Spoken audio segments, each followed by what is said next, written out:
You know, one of the things I was surprised about watching what happened with young people was the fact that so many young people actually put up with it. Now, of course, I'm not young, obviously, but and I might be deluded in my belief, but my sense is that when I was that age, 14 or 15, the people that I was associating with in this little town up in northern Alberta, I don't think we would have put up with the masks.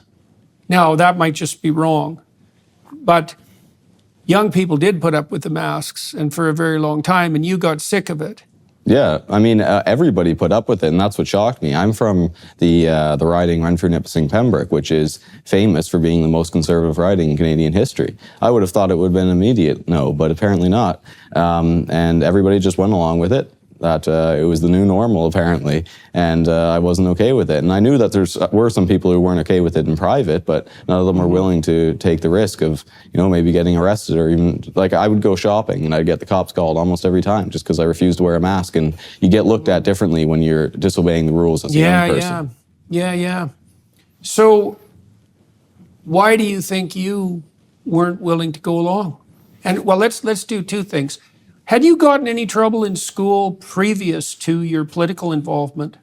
No, I hadn't. I was actually an award-winning student. I received the Citizenship Award. I was previously homeschooled, went into the public board. How old were you when you went into public school? I was grade 7, so I guess I would have been 13. Okay, so you were in the public school for a couple of years before the mandates came in and before you started raising trouble. Yeah, so I went there in grade 7.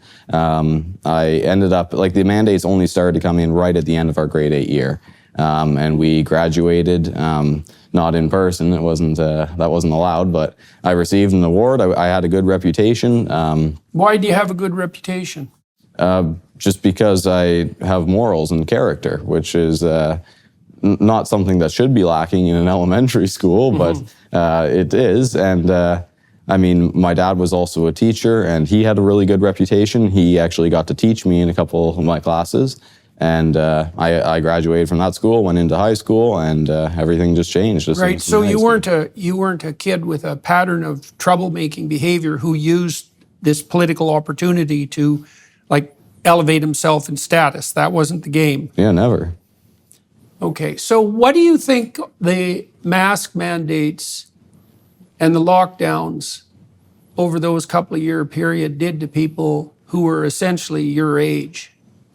I think it had a terrible effect on my entire generation. I mean, you'd see the stats on the news about the suicide rates and the depression and anxiety or whatever, but you could actually see it in person as a student. You go to school and I had never seen anything like it. The morale was so low.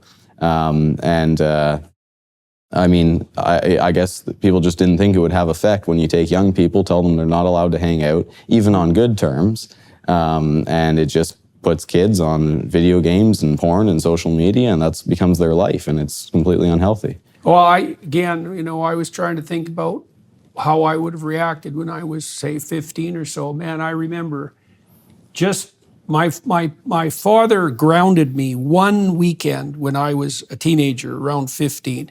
And I still remember being at home Friday and Saturday night when I wanted to be out with my friends. That burned itself into my memories. That's not really that much of a punishment, and I'm sure I deserved it, but it drove me crazy. And I thought, I just can't imagine what it would have been like to be, say, between 14 and 16 and locked up, essentially, wrapped in a mask, unable to communicate. It must have been extremely difficult on the dating side of things too, I imagine. Of course, young people have sort of given up on that in favor of pornography, so maybe that wasn't such a catastrophe, but... Yeah, I know, young people, there stopped being relationships, whether it was dating or just basic friendship. It was all online, and that becomes a very serious problem. And then whenever it did return to school, you couldn't see each other's faces. You had to stay socially distanced and all that. And I mean, it may seem like a small inconvenience, and to most people, they just allowed it. But when you understand what the greater plot is, and you're looking at it, I just wasn't able to tolerate it. Yeah, I don't think it was a small inconvenience at all. I think it was an absolute epidemic of tyrannical authoritarianism. And as far as I'm concerned, good for you for standing up against it. Okay, so now how...